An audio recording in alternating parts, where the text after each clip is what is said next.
Nice friendly Chatranger. Welcome everyone to the first episode of a brand new Castranger segment. I am Ishida's Zeal, your blue caster. Welcome to the first episode of Nice Friendly Chatranger.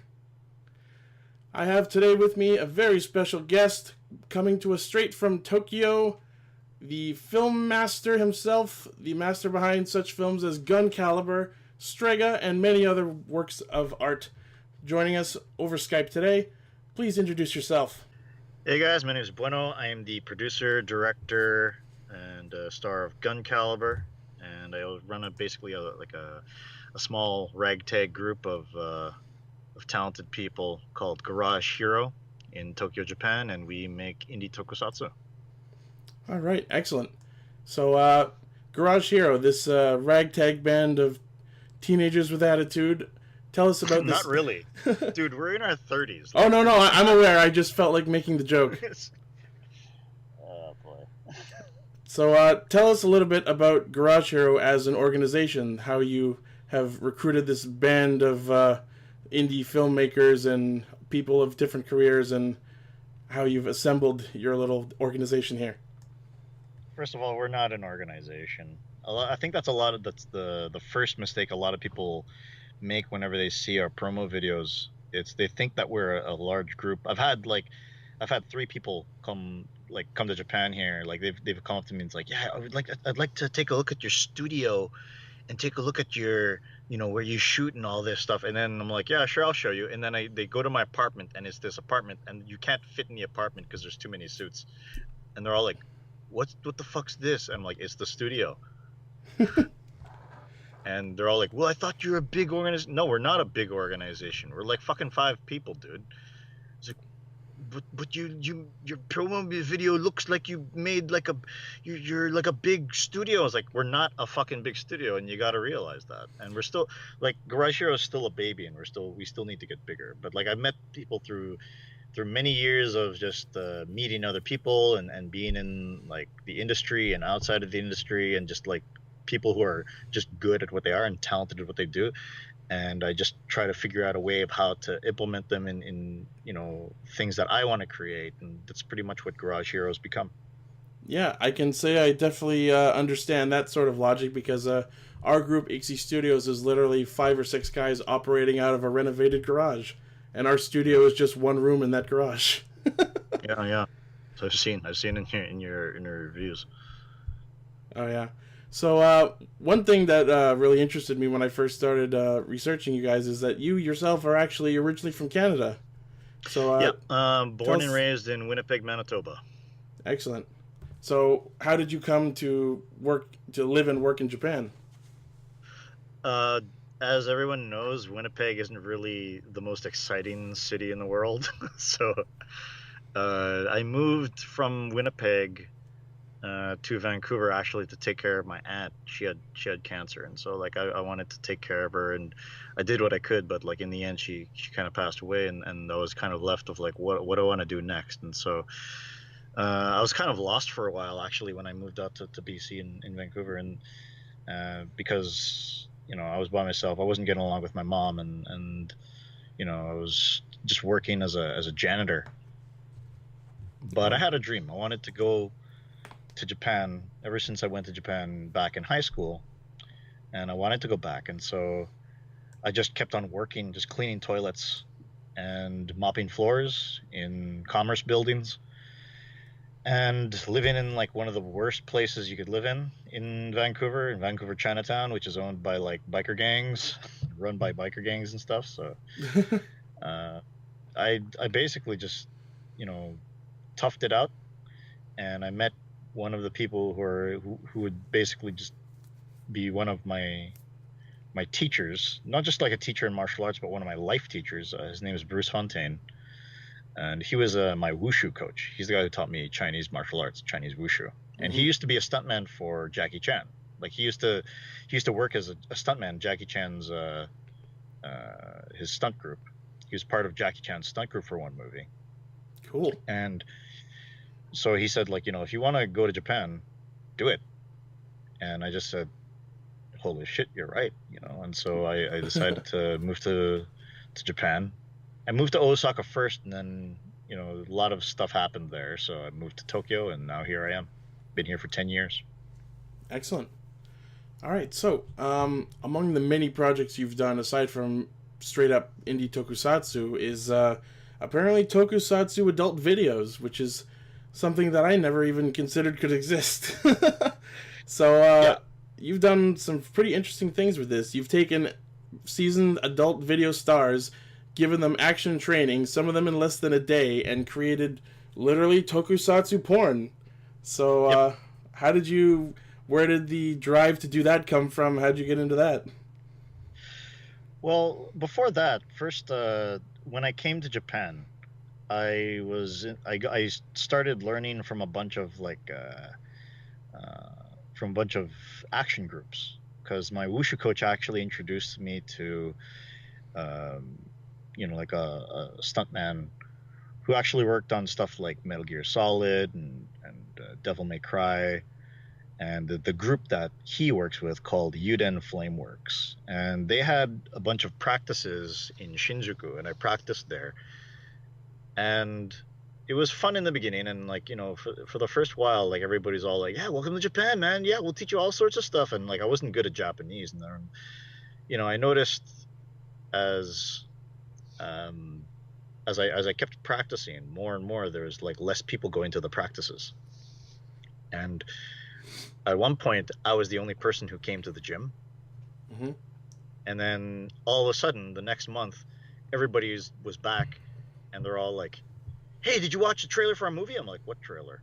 And they showed me the trailer for the movie, and the movie was The Machine Girl, and it was all like, yeah, what do you think it's awesome? And I'm all like, yeah, it's pretty awesome, but where am I?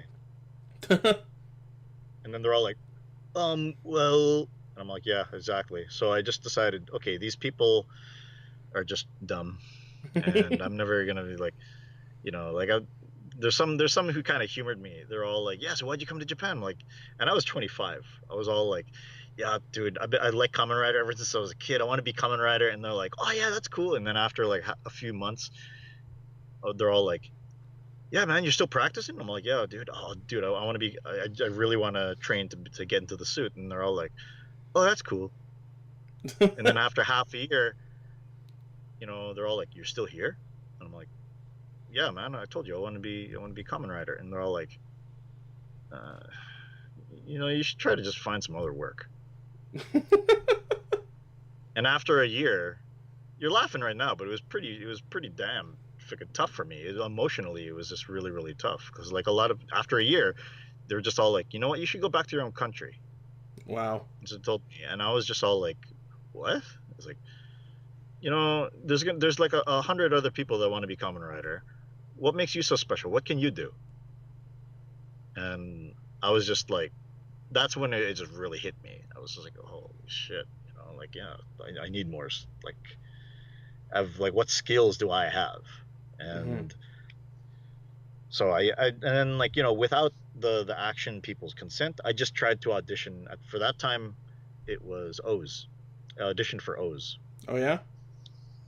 And they're all like, what can you do? And I'm like, oh, I studied I studied action for the whole time I've been here, and I believe that I could really do a good job and be on the show and stuff. And it's like, well, all right, well, show us what you can do, and do some action. And he's like, yeah, okay, all right.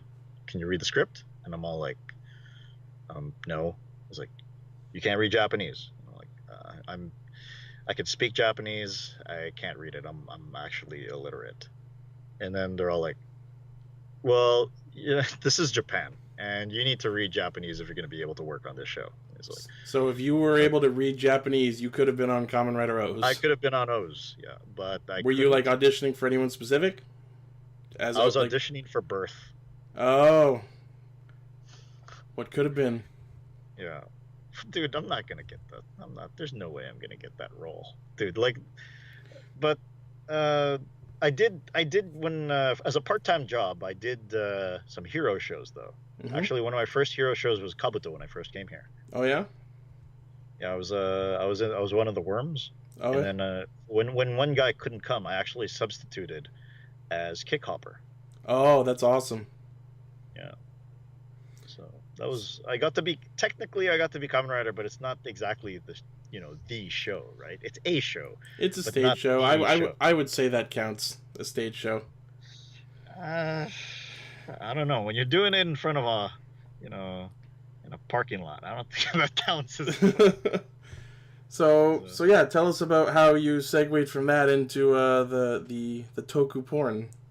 Okay, after the O's thing, I just realized, okay, these people are not gonna let me, uh, you know, or just even like after the action thing. It was actually around the point where I think Kiva was on. Mm-hmm.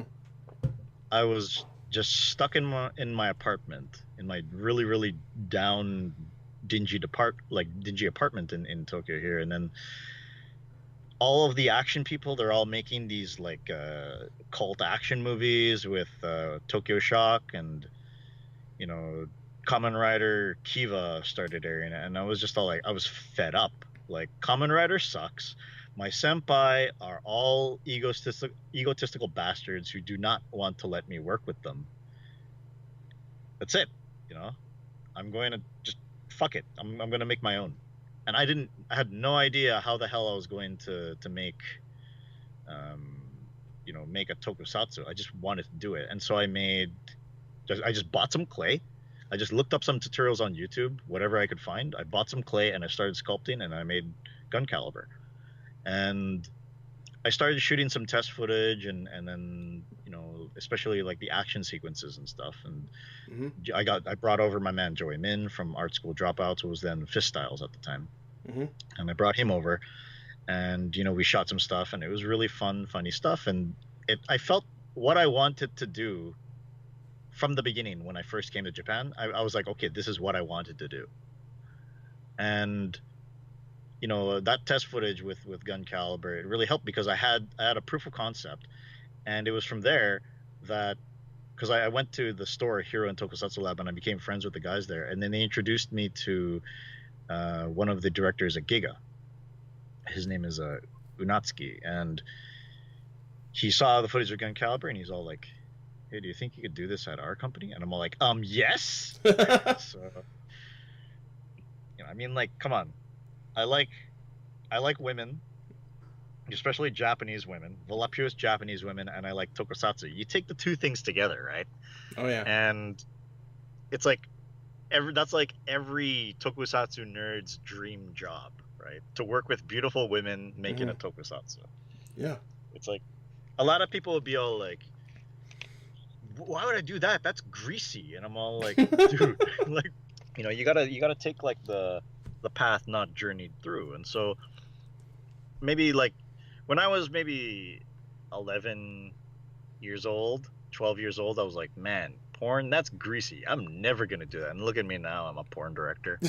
So, but yeah, like the first few shoots, it was just really, it was something different. It was a different part-time job and I was getting paid for it. I wasn't getting paid much, but I didn't care because I was getting practice shooting with a larger group of people than what I did with Gun Caliber. And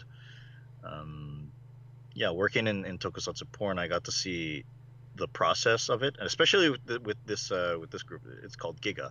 Mm-hmm. For anybody, if there's cliff notes or anything like that, you could check out the website akiba-web.com, and Okay.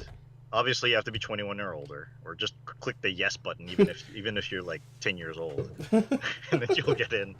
You have to tell them you're 21 years old. It doesn't have to be true. Yeah. But like I've done a couple hundred movies there, like, because Wow.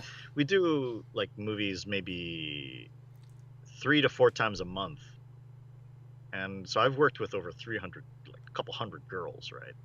Wow. And I've met all sorts of girls in that company, like in just not in that company, but they're all just hired, right? The company it's mainly a production company, and then the way that, like with AV Idols over here, they're all in agencies, so we have to talk to the agencies and all that stuff, and so like I was just like, it was really like doing something like just breaking into a completely different beast of like what it was that I was doing with the independent stuff, but it was still at the same, like production wise, it's a little more like maybe pre-production, post-production wise, but production wise, it's kind of the same thing as when I'm shooting my stuff. So it really became kind of like what the way I saw it. It was like tokusatsu film school, but I'm getting paid for it. Sounds nice. Yeah, like I basically get to meet like it wasn't, mind you, it wasn't much money though. It was only I only get paid like $300 a movie. That's it. All right, so seeing as you've worked with quite a plethora of AV idols over there, I imagine you've probably picked out one or two favorites that you like to work with. Why don't you tell us a bit? First, you gotta tell me, dude. I have like so many stories about the dumb ones. Oh, You gotta, okay. Okay, this Please, I'm not gonna dish. name names. Oh, dude, I'm not gonna name names, but like, there's this one girl. I don't know why, but like the dumb ones love me. It's like I hate the dumb ones. Like, they're so stupid, and then they're all like, "Oh, could you teach me this?" And I'm like, "No." It's like, Can you teach me to do a high kick? yeah, and I'm like, "You're not even flexible. What are you doing? You're gonna hurt yourself." And they're all like, "No, I can do it." And then they do a kick, and they're like, "Ah!" And then they fall over. I'm like, "I told you. Like, what the hell are you thinking?" Like, so, like it's a competitive industry, like pretty much like any other, like in the entertainment industry in general is a competitive industry no matter what. If you make movies, Yeah. if you're an actress, if you're a director, it doesn't matter. It's a competitive industry. Mm-hmm. And so these girls, the dumb ones try their best. The dumb ones try their best, but like you got to realize, okay, like with our movies, the ones that I worked on, like, dude, we shoot from 7 a.m. to 7 a.m. the next day. Mm-hmm. Shoot 24 hours. You shoot the whole movie. Like, it's usually 80-90 minutes. We have to finish the action, the drama, the sex scenes, and the still photography, and whichever recordings, like after recordings for all the stuff that we can't hear. Mm-hmm. We have to shoot all of that and record all that in the same day. Wow. And I did that for 3 years. So, and that was 3 or 4 a month, you said? yeah, we did like 3 to 4 movies a month. Interesting. And like so it's really tough. There's like a lot of actresses who want to really give their all for something like this, and the ones that do, sometimes they're not so bright, but they're commendable. One of the girls, she was just really, really, oh God, what was it? I no matter how hard I tried to like simplify the action for her, I was just like, okay, just do what I do, okay? Because you have to do there's like one part where the director, he wanted he wanted like the monster to do like a karate chop, and then she catches it with her hands. Oh yeah.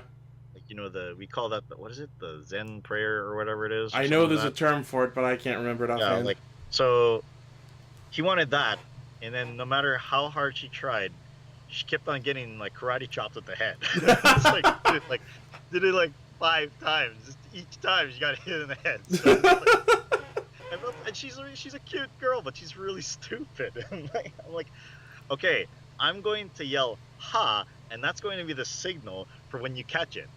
And I'm all like, okay, ready? Ha! And then I hit her. No, that's when you catch it. That's when you catch the chop. She's all like, I don't get it. Oh my God, that sounds maddening. So, any other interesting characters to work with? Okay, everybody's going to tell you, like, I think this applies to American porn too, but like everybody's going to tell you about the dreaded sponge story. The sponge story. The sponge or the tampon or whatever, and like one dumb girl. There's one dumb girl. Actually, this wasn't Giga. This was actually with another label. But like one dumb girl was just really, God.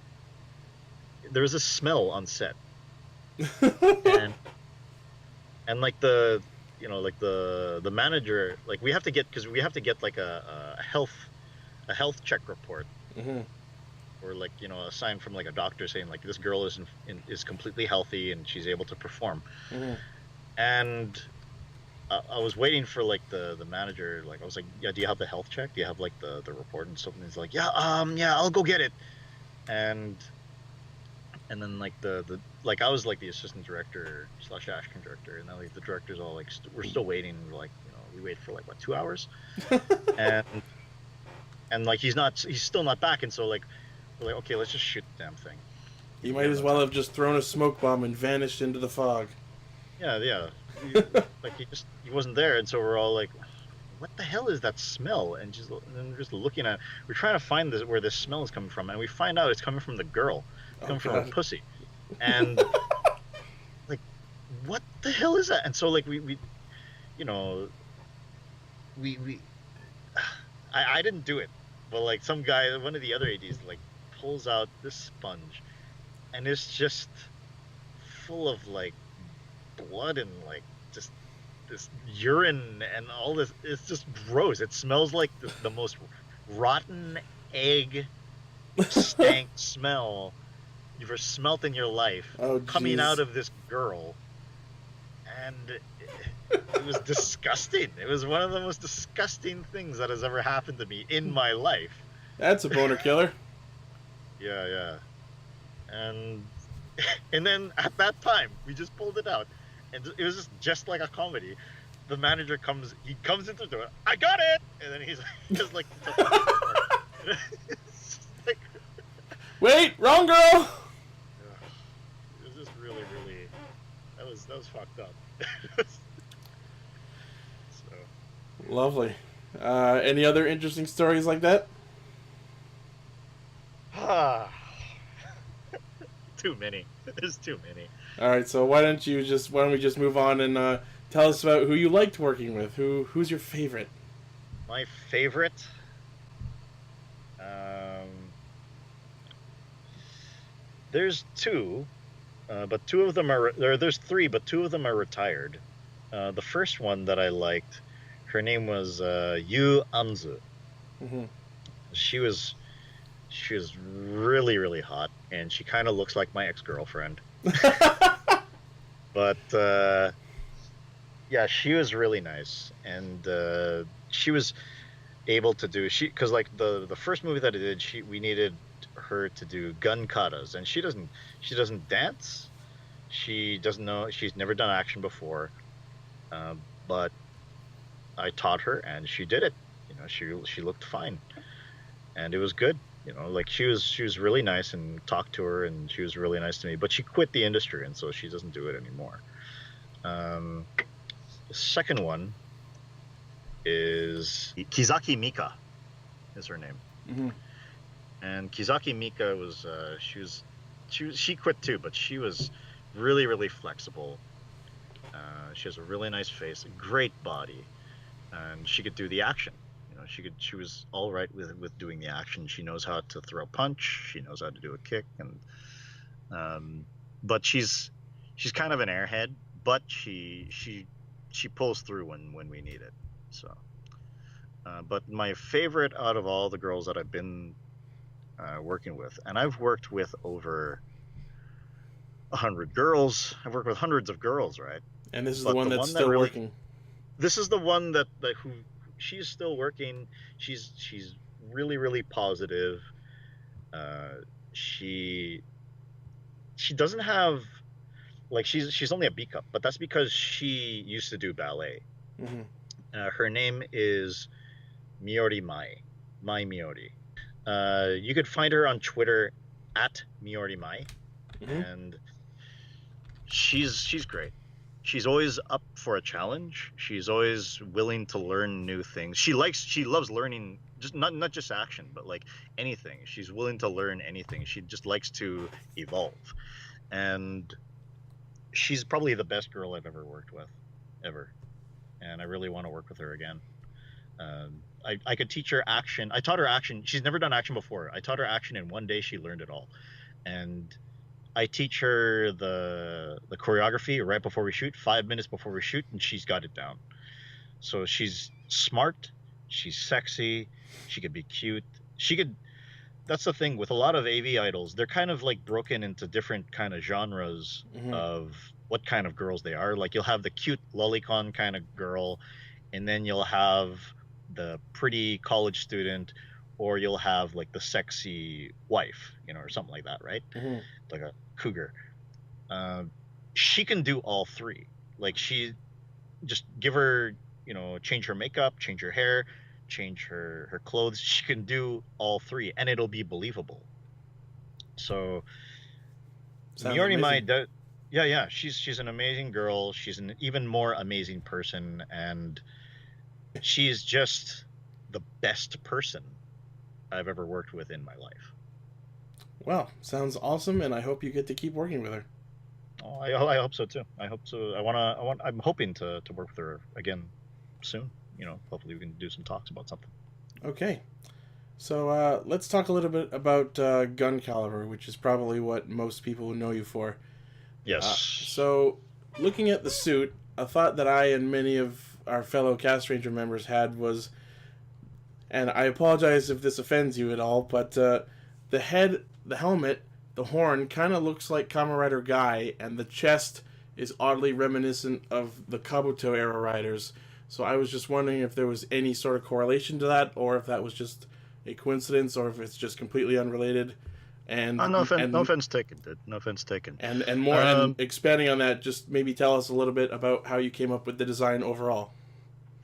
If anything, it's probably just coincidental. And I'm a guy who's been watching like Heisei for a while, and like a lot of other fans have, and the fans are going to basically, no matter what, they're going to kind of say, oh, that's from there, or this is from that, and they just like to compare stuff, and it's going to happen no matter what. But for me, it's just purely coincidental, and at the time I was just sculpting what I thought was easy for me to do. And like, for example, with the eyes, it looks like a Ryuki rider, but I don't know how to do those eyes. I don't know how to make like the bug eyes, right? And like, because I was just starting out.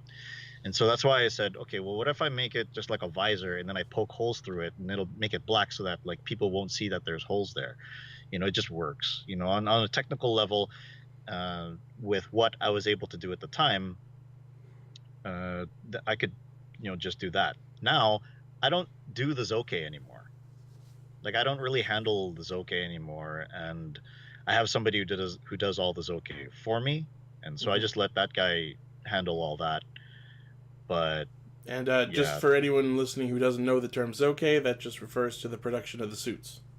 Yes, it's basically like the molding and sculpting and casting process of the suits and how it's made. And I don't know why a lot of Toku fans don't know that term. It should be. It's a pretty common term used in tokusatsu, but like a lot of them don't know. I don't know what to tell you. In my years of Toku fandom, I have not seen that term used, but maybe that's just me. I think, now you heard it here first, folks. All right. Here. So the Gun Caliber channel. Yeah. So the Gun Caliber design was born through a combination of simplicity and convenience and what worked for you at the time. Is that sort of why you're doing the redesign with Strega, because now you're more experienced? It's not even me being more experienced. I'm still only like so at doing Zoke. But like, I have the guy who does Zoke for me now. He used to work for Rainbow. He used to work for Rainbow, and they made all this. He used to work for Rainbow Zoke, and they made all the suits from Kuga to the Decade. From Kuga, the Kuga to Kiva. From Decade, there was another group within Rainbow Zoke called Blendmaster, and they do the suits now. In terms of Zoke, I could do it, but a guy like me who has to do the directing, he has to also focus on the acting, the editing, the CG. Do you really think that my level of Zoke would be that good? Like, as good as a guy who used to do rider suits. Yeah, so it's a combination of leave it to the professionals / you've already got too many hats. Yeah, like, if you focus on a lot of things, all of those things are going to be like very mediocre or very low quality. But if you have somebody who specializes in it, you could focus on other areas. And that's why I think if you take a look at Strega and Gun Caliber is a movie I did 6 years ago, and Strega is something that I could do now, thanks to all the resources that I gathered over the years. So, Okay, excellent. pretty much design works like that. All right, natural progression. I like it. So, Yeah. the theme song for Gun Caliber, "Shining" by Uta Kohaku. Yes. Tell us a little bit about why you chose to use that song. I just like having a lot of like songs that kind of sound like an ani song, like an anime song opening thing, Mm-hmm. and it's with Kamen Rider now, it's just kind of like, oh, let's make something pop, let's make something catchy and all that. But I just want to make something that sounds like something out of the 80s and 90s and maybe early 2000s. That's the kind of stuff that I want to hear for the openings. I want to have an opening that's going to get people ready to watch the show. They're all like, okay, let's go, and really fast, up tempo, and Shining was that. And so also one of the things is that it's sung by Utoko Haku, who at the time was an AV idol. She's retired as well. There's a lot of people who quit after like 3 or 4 years of being an AV idol, and she did.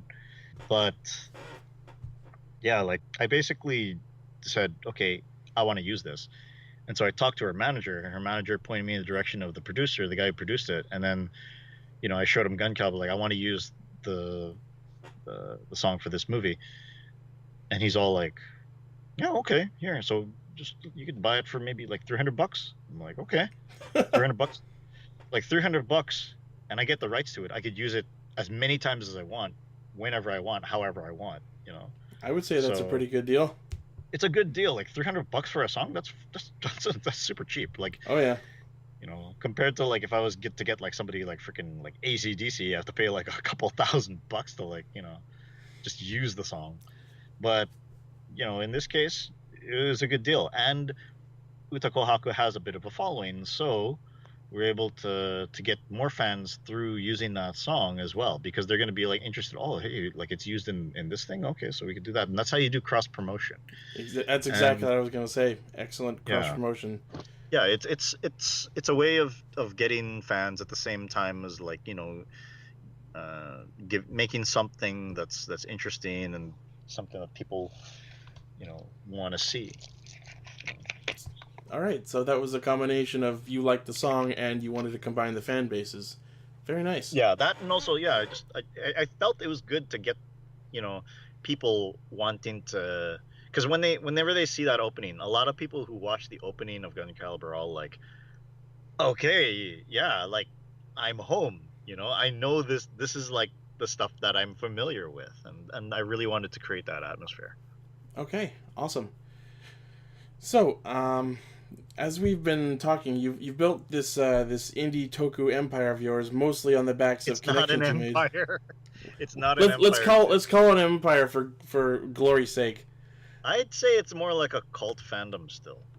Okay, so you've built your cult on the backs of these connections you've made within the industry. And you've met a lot of people who've worked on the official toku productions. Yes. So tell us a little bit about some of the people that you've met and you've learned from. Like, for example, the first name that comes to mind would, for example, be Sakamoto, who is known by even a lot of Westerners for working on Power Rangers. I met Sakamoto on the set of Aka Pink. One of my the cameraman of Gun Caliber. Aka Pink. I actually know that one. That's the one that has Haga Yuria in it. She's my favorite. Yeah, you get to see her like fully naked. Yes, I was looking forward to that movie. Yeah. And so I met him on the set of that because Fernando, the cameraman at Gun Caliber, co-producer at Gun Caliber, he was actually supposed to extra on Kyoryuger. Mm-hmm. He was supposed to extra on Kyoryuger, but they already finished at the time. But he still got to meet him, and so like he exchanged cards, and you know, I was all like, "Oh, dude, you gotta introduce and get his card." And he's like, "I'm getting his card right now." And so like, I'm like, "Oh my god, thank you, dude." And you know, I called up Sakamoto and I'm all like, "Hi, nice to meet you. My name is Bueno. I really, really love your work." And he's like, "Yeah, I saw Gun Caliber, the trailer for Gun Caliber. It looks pretty fun." And I was like, "Oh man, thank you."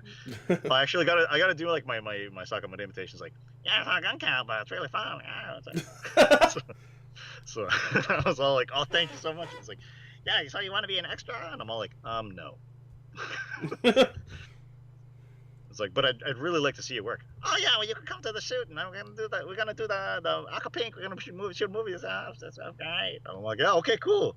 And so you know, I went to the shoot and I met him, and I got to stand behind like where he, you know, the director's seat. I got to stand behind it and like see how he works. And his shoots are just so fun, and he makes everybody feel like nobody is like nervous on his set. And when something happens, he's always able to fix it. He's been doing this for years, and he knows just the ins, the outs, how things work, you know, why they should work, why they shouldn't. And you know, just from my talks with him, like I talked with him both off and on set, and he isn't able to like, you know, formally teach me things, but he shows me stuff, and so I learned that way. So you know, we've had lunch maybe 2 or 3 times, like yeah, about like 2 times, and then like you know, he's taught me about the business. He's taught me about the business of tokusatsu, like why how to basically get the production in the way of like, you know, the producers, and make them believe in you, and how to do that stuff, and the techniques behind that. And, well, he hasn't taught me the techniques, but like he says, like, you know, that's the trick and you have to figure it out. So he doesn't completely teach me, but he says, he gives me like the hints of what has to be done. And So he tells it's you what actually, they are, not how they work. it's what they are, not how they work, because Yeah. like he's not, at the same time, again, this is a competitive industry and I understand that. And you know, so he's like, he says this, there's this and this, and so I'll be all like, "Okay, how do you do it?" And he's like, "Well, you got to figure out yourself." So he's So just pointing you in the right direction. He's he's just giving pointing me in you. the right direction. He's not necessarily giving me the answers. And so, and he gives his views on the industry, so it gives me a little bit of insight of like, okay, what should I try? Because like, I think that if he talks about something like, "Oh well, I did this and this and this and this is what makes me successful," it means that maybe I know that that's successful, but that's the easy way, Mhm. you know. So that means that if I'm going to make a tokusatsu, I should try to do something different, because like he already has that area covered. I can't compete with him. Yeah, you want to do things your own way and make your own I want to, identity. yeah, I want to, exactly. I want to do things my own way, and I want to try to do that. You know, he has the thing with him is that he with a lot of the directors, even like Tasaki Ryuta and all them. You know, I mean, like they have Kamen Rider under their belt, so they're going to be labeled as a director of Kamen Rider and nothing else.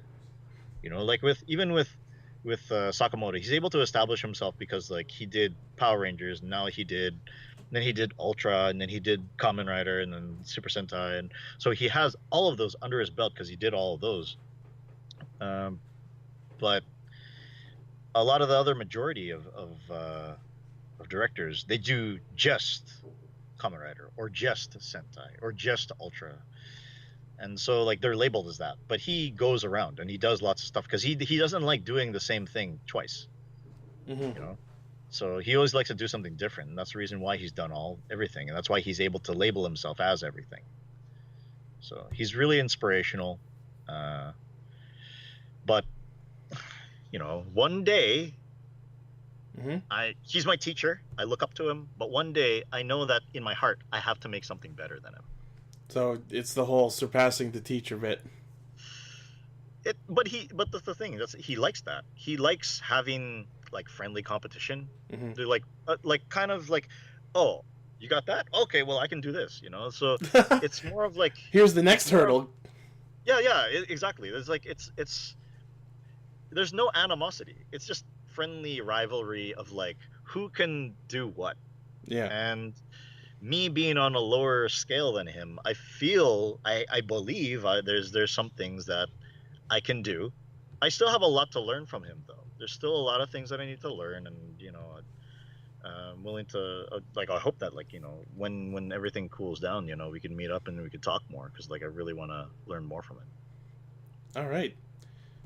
So speaking of people you've learned from who work on the official shows, tell us about the person who taught you CG. His name is Hayashi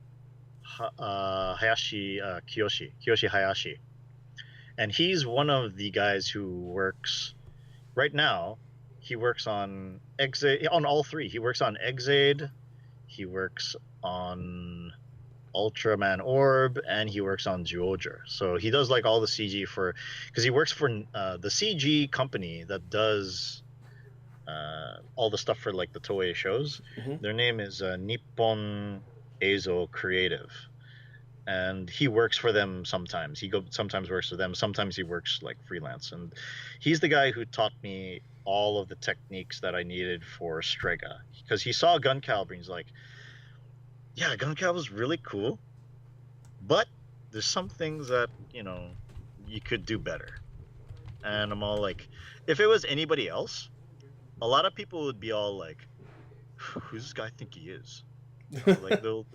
But I'm more open-minded, and I'm all like, so at that time I'm like, well, yeah, I'd really like some pointers.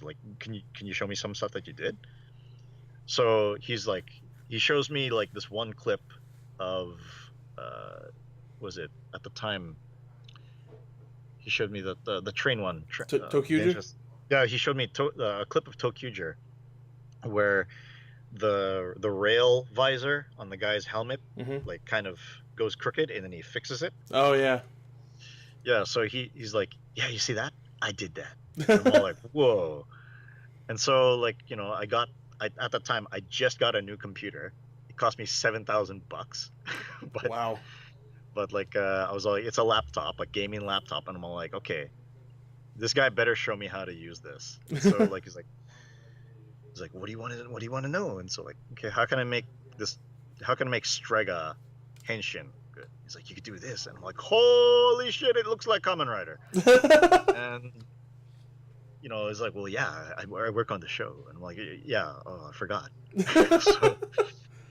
so oh yeah, that's right. Tons of that. Yeah, all of the techniques, even the explosions now. Have you seen you've noticed that in a lot of the recent footage, our action shorts on our channel, the explosions look slightly better? Yeah. That's because we added a little filter to I added a little color filter to the explosions. It's a little bit of a flare filter, and to make the explosion look like it's actually happening at that moment, in that cut.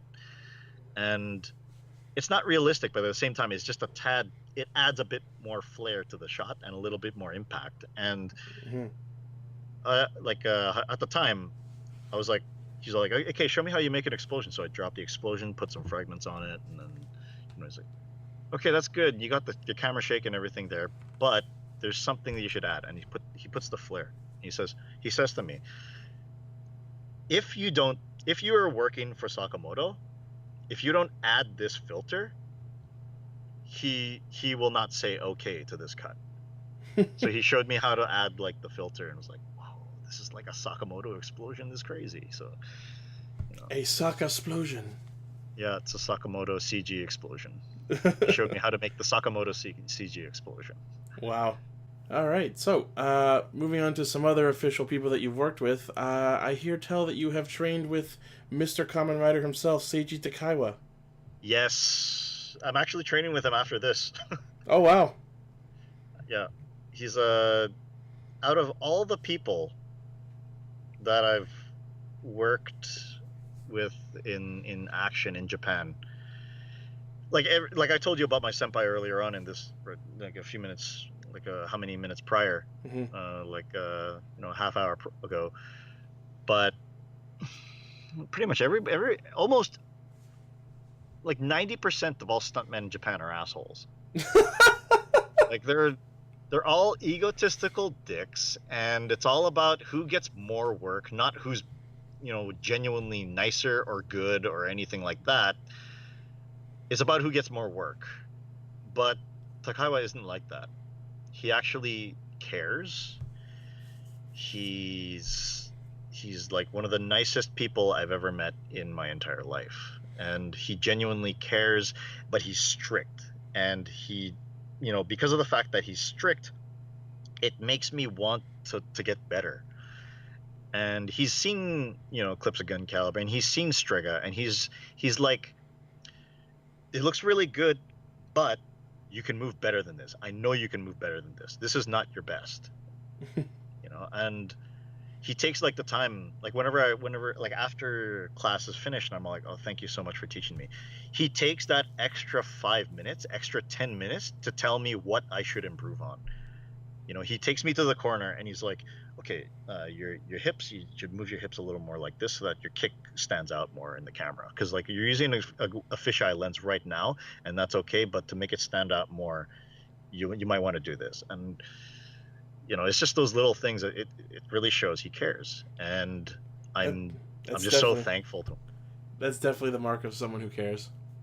Yeah, and he's like, all the things about like making a character, and because like one of the staples is that he acts in the suit in a way that's believable, that you believe like the character, the actor before him is still inside the suit, right? Mm-hmm.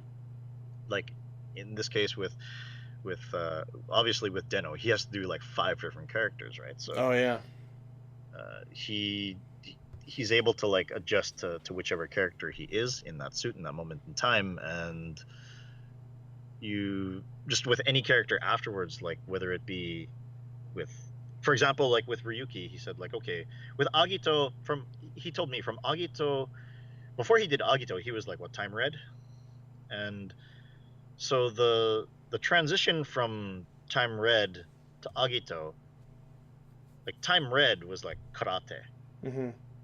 He did like karate and stuff.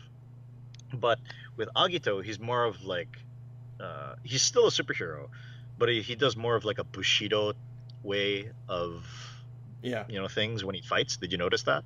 Yeah, he definitely seemed more like a martial artist as Agito. Yeah, but like, did you notice something specifically about his kick? It's been a while since I watched Agito. Okay, if you watch his kick, you'll see that he sets it up in a way that's like with a sword, with like Bushido, when you present the sword and then you seat it. Mm-hmm. He does the same thing. So with Agito, the horns come out, and then he does the it looks like he's holding a sword, like the first pose, and then he's putting the sword to his side. That's from Bushido. Yeah, I can see that. That's really interesting. So he does that, and then like, so that's basically the same way as like EI. Mm-hmm. You know EI, right? Yeah.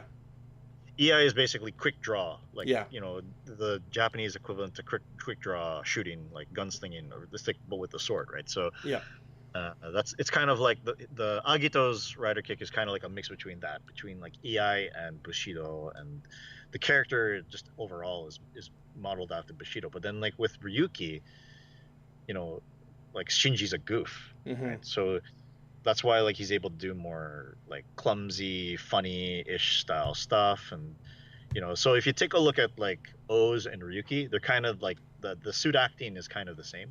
Yeah. Yeah, I would say he does a very good, very, very good job making it seem like he is that character. I've never questioned the movements of the suit actors, especially from him. Yeah, like you believe that that's the character because the way he acts is like that character. It's really good. And then he taught me all this stuff about characterization in the suit, and just little things like, for example, with Faiz, right? Like Faiz is kind of like a ruffian, right? Like Takumi is like a guy, he hates people. Yeah. He hates friends. He hates all that stuff. So he's non-social, and he's kind of like a jerk and a punk, and so when he modeled Faiz's fighting style, it's like, okay, he's a tough guy. He's kind of like Hellboy, slash Ryuga Gotoku, Yakuza kind of deal, like when a Yankee fights and punches something, when they punch, their fist hurts, so they do the flick, and that's why when Faiz fights, that's why he does that. Yeah. So, in your career, you've created a lot of different suits for not only Gun Caliber, but the other productions that you've put together. So, No, Gun Caliber's the only one. Oh, that's the only one that you've personally made? That's the only one I personally made ever. Oh, interesting. So, tell us about how you learned to make that suit and where that went from there. YouTube. That's it. That's really all it was. It was just YouTube. I just looked up, because at the time there wasn't any places that show you how to do Zoke on the internet. There was only people doing lots of Halo suits at the time. That's it. Yeah. And so I looked at those tutorials of how to make Halo suits, and I tried to apply that to how I was sculpting and making the helmet. But one of the people who's really influential and really supportive of me doing this was the director of Guyver Dark Hero and Kamen Rider Dragon Knight himself, Steve Wong. I talked with him on Messenger, and he gave me so much advice on how to. It's I felt I wasn't confident at the time, and I was just like, oh no, this looks really a little amateurish, and he's all like, no dude, it looks great. Just here's what you could do to touch it up to make it look good. And all the stuff, I figured that if I didn't have so many bright colors on Gun Caliber, I could hide a lot of the flubs that I had, the fuck ups that I had. So yeah, I just made them dark brown and black, and nobody seemed to notice all the places where I messed up. So that helped. And well, I always like to imagine that you could just write it off as battle damage from earlier conflicts. Exactly, that's what I always said. I was like, it's battle damage. Yeah, battle damage Gun Caliber now on sale. Yeah, I didn't even know how to make the shoulders, and that's why that's why I put a cape on him. Oh, so he's got a cape because of the lack of shoulders.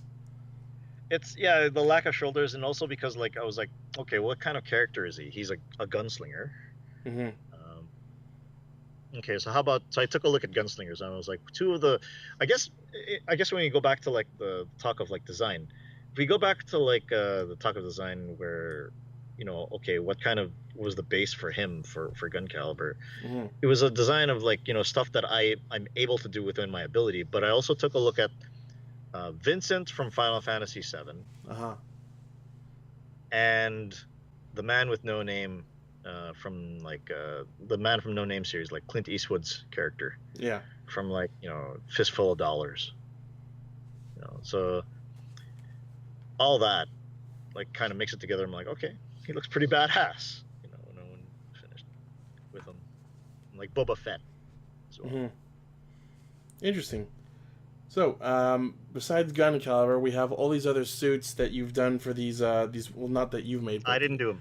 No, I know. I'm just saying, the suits that have been produced for all these one-off action bits that you've been uploading over the last while, and I've really liked the design of a lot of these. So I was just wondering if you could pick any of these suits to create an actual series or movie for, which would you choose?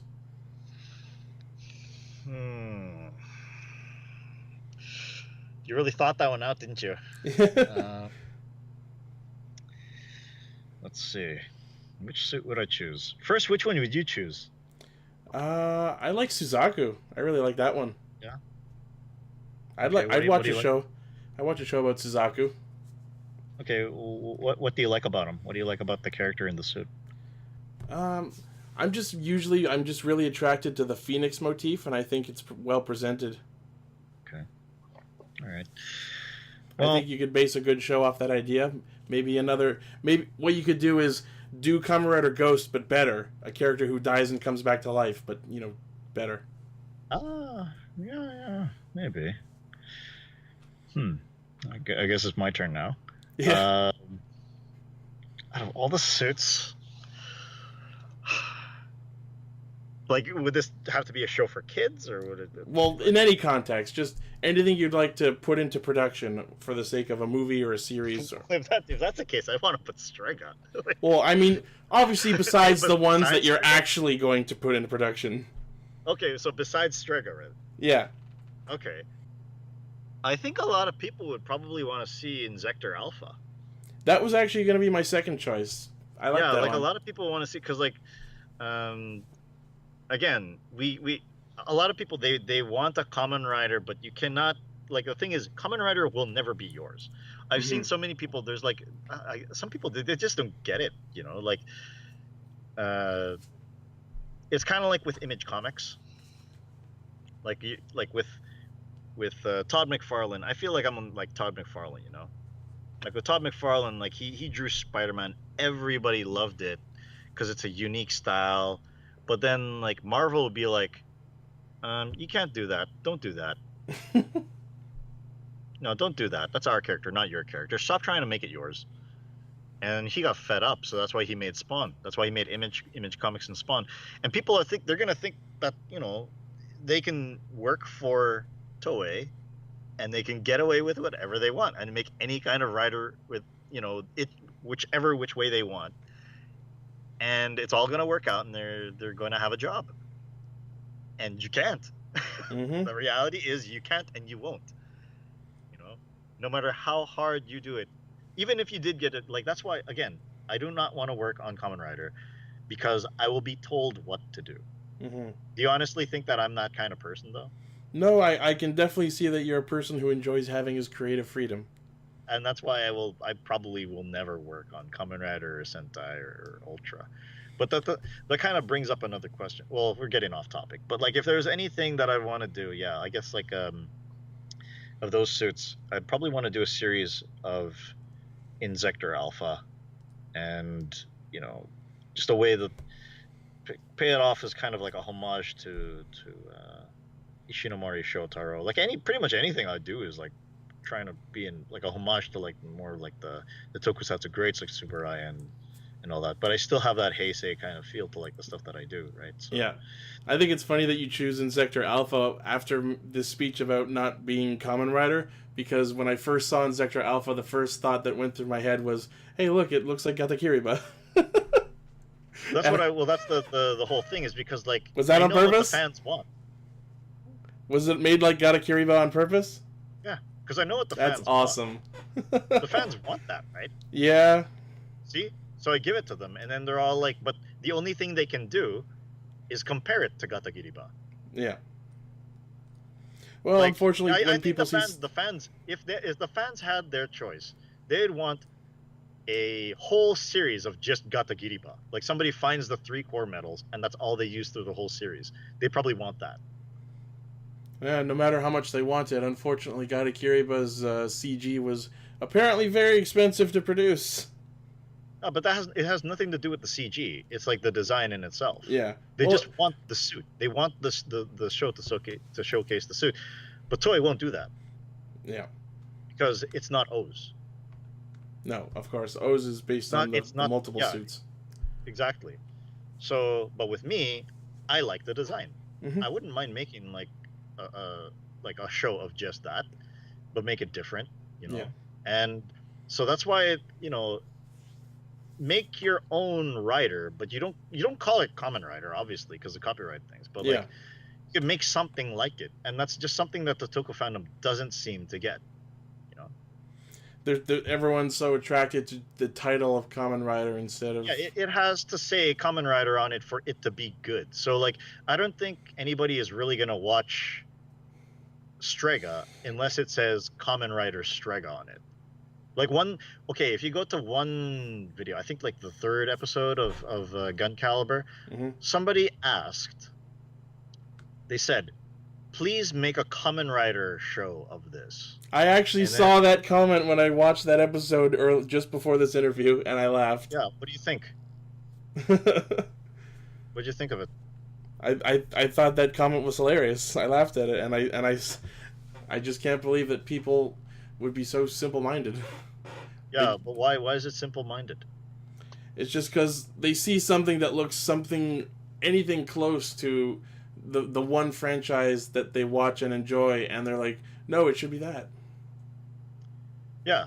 And at the same time afterwards, like, we asked, okay, like, why should it be? And then the guy says, because it's different. So Unfortunately, because it's there's a lot different, of... it should be Kamen Rider. It's not like it should be good because it's different, you know? Yeah, unfortunately, when it comes to people on the internet, people just don't want to venture outside their comfort zones. Yeah. And that's something that the fans got to do, you know? They gotta kind of realize that, you know, there's more than just 4 franchises in tokusatsu out there. You know, there's like the indie stuff, and the reason why the indie tokusatsu stuff exists is because we want something more than just 4 titles. Yeah, and we here at Castranger, we try and explore that, because every week we talk about a different show or a movie, or explore a different type of tokusatsu. Like, good luck with that, because there's not much out there. No, I know, but we find stuff as we go, and we have like the actual toku movies to talk about in between. But every now and then we'll find a thing that's different, and we'll talk about it. Like, obviously we'll still talk about Rider and Sentai every week because that's the focus. But we try and change it up with our feature topics every week. So we definitely have a level of appreciation for stuff other than the big franchises. Okay. So, speaking of Strega, seeing as that is upcoming, what can you tell us about Strega that you are willing to let the public know that hasn't been mentioned in your video so far? Well, actually, we're going to be starting shooting next month. Interesting. That's why like I actually need to train today. Yeah, you said you were going to go train right after this? Yeah, I'm going to go training with Takaiwa after this show. I'm going to go hang out with the Kamen Rider. Yeah, I get to hang out with Mr. Kamen Rider, buddy. So yeah. Like, everybody listening to the show have fun, you know, watching us. Yeah. So but yeah, like I need to really get my training in. Because I want to be in shape for this. I've been working out for the past year. I've just been hitting the gym, working out, getting them, you know, them gains. Cue the montage. Yeah, montage.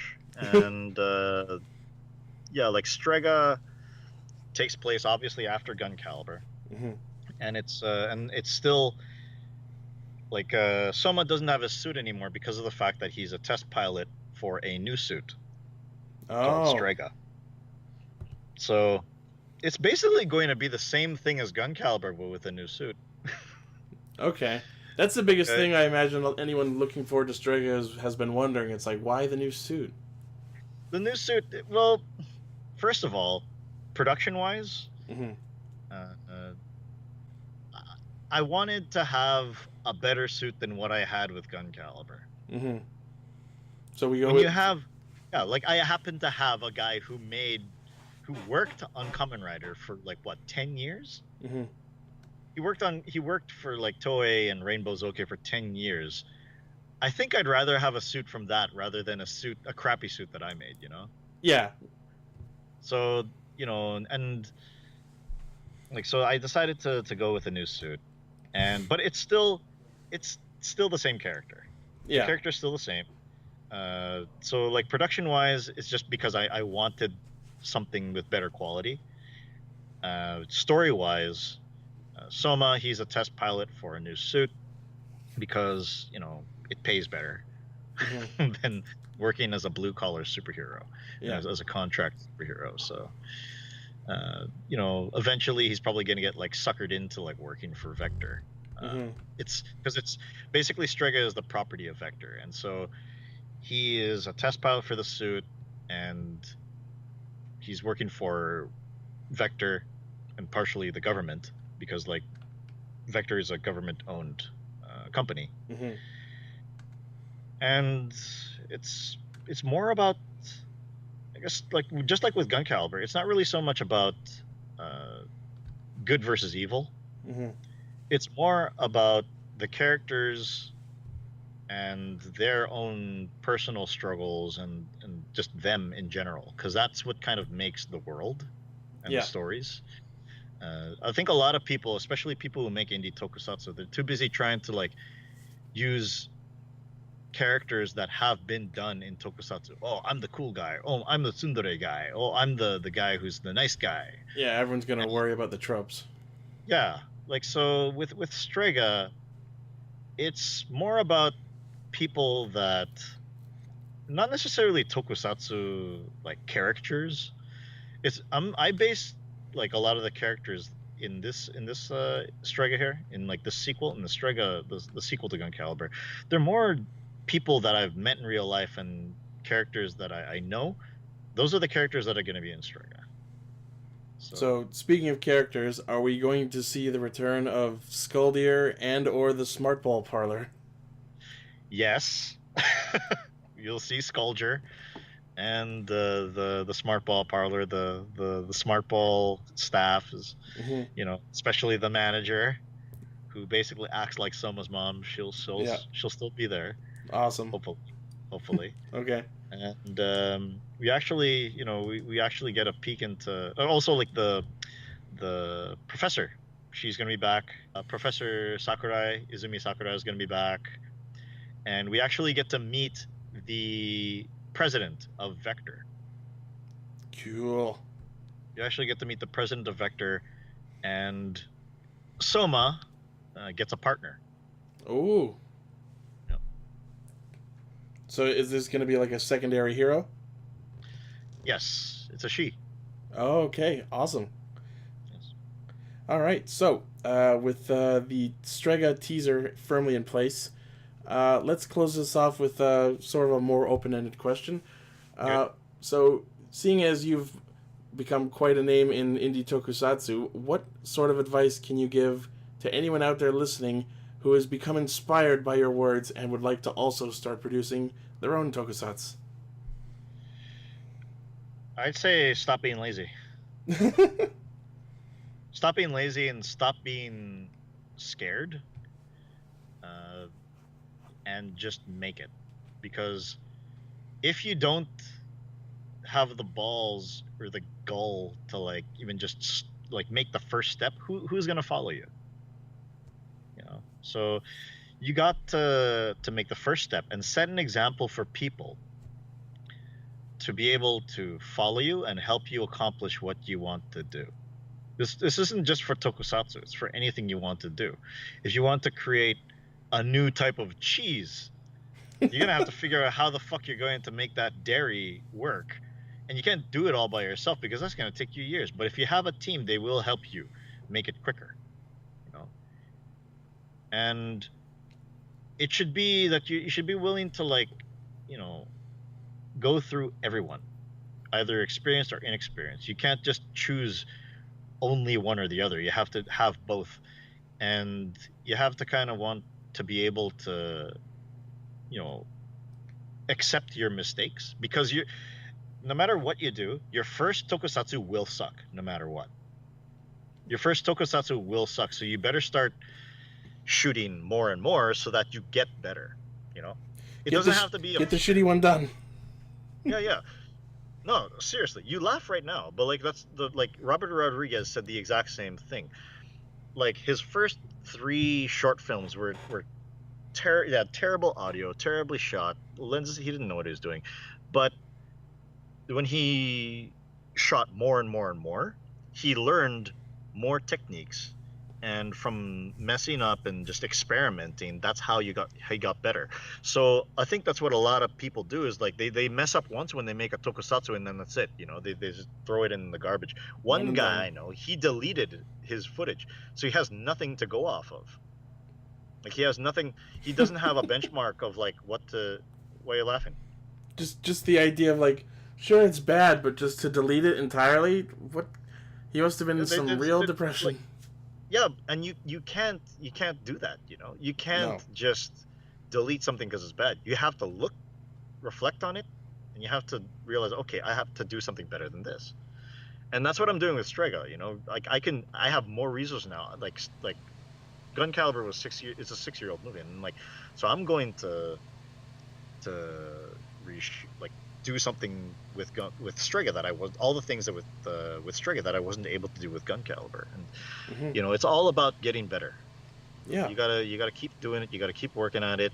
You have to fuck up. You have to fail. You have to do bad, and get used to that. And then by the time you've messed up so much, You know how to fix everything. Mm-hmm. And that's what makes you a good leader and a good director and a good producer, is because you know how to fix everything, because you experimented, you've messed up so much and experimented that you can fix anything, and people will look up to you because of that. And that's how you have to. That's one of the things you have to do if you want to be able to make tokusatsu. That's pretty much the same approach I take to my day job. I fucked up everything I've done and learned from it. Yeah, exactly. You have to do that. All right, and So stop being pussies. In short, stop being pussies. Yeah, Just do it. words from the wise. Yeah. So, on the topic of producing your own tokusatsu, I believe you have a series of your own on your channel that is of some help. It's called Tokusatsu Film School. It's basically made to give people the knowledge and resources to make tokusatsu, because there's no other channels out there doing it. You have the Tokusatsu Network trying to report stuff, but they don't really teach you anything. You know, I'm not really interested in like, you know, fucking Baba Fumika eating cake. You know, I'm not interested in that. I'm interested in how to make a tokusatsu, and so that's why I made this series. And I'm hoping that a lot of people out there will subscribe and pass it on, and they'll start creating stuff. And by all means, send us your work. You know, send us proof that you're not just watching our stuff. You're also, you know, inspired to make your own. You know. All right, excellent. So, anyone out there who's working on their own tokusatsu, you've got a gentleman right here who will happily watch and critique and possibly even promote your work. So, no excuses. Yeah. So, why don't you give us some closing thoughts and tell us where we can find all of your work? Well, first of all, thanks for having me on your show. Of course, thank you for taking the time. Yeah, and if any of you out there are willing to check out our stuff, you can check us on Facebook at Garage Toku, Garage Hero, or Facebook.com/Garage Toku. We're also on Twitter at Garage Pro 7. So that's at Mark Garage Pro 7 on Twitter. And, of course, the most important one, YouTube. You can find us on YouTube at Garage Pro TV. Right now we have Tokusatsu Film School on the second, or I think the third Friday of every month, as well as a new Tokusatsu action short on the first Friday of every month. And we also have Gun Caliber every Tuesday. It's currently on right now, and you can watch Gun Caliber as a web series every Tuesday on our channel. Please subscribe. We need more subscribers. I can't stress that enough. If we reach 5,000 subscribers by the end of the year, then we will upload something really, really cool for you to watch. But we need 5,000 subscribers. We really need your help, and we need more of a fan base. So please subscribe to our YouTube channel. Tell your friends to subscribe to our YouTube channel. Share our videos and share our channel. And the more followers we have, the more content we can make. That means more Tokusatsu Film School tutorials. That means more original Tokusatsu action shorts. And that also means, most importantly, more original Tokusatsu web series and features. All right. Sounds like there's a lot of real interesting stuff coming in the future. If only you subscribe. If people help. Yes, only if you subscribe to our YouTube. So raise up those subscribers, as many as possible. We want 1 million subscribers by the end of next year. But first we have to get 5,000 by the end of this year. Yeah. So subscribe to GPTV. So once again, that's YouTube/Garage Pro TV. Everyone go check it out. Yep. All right. So once again, thank you very much for taking the time to talk to us today. Thank you for having me. Hopefully we can talk again sometime in the future. Sure thing. All right. So, this is Bueno from Garage Hero TV, as well as your blue caster, Ishida's Zeal, signing off from the first episode of Nice Friendly Chatranger. Thank you for listening, and we'll see you next week. Peace. This episode of Castranger has been brought to you by the glorious donations of our cast patrons, Oliver Nilsson, Joel Maroney, and Chris Laird. Thanks very much.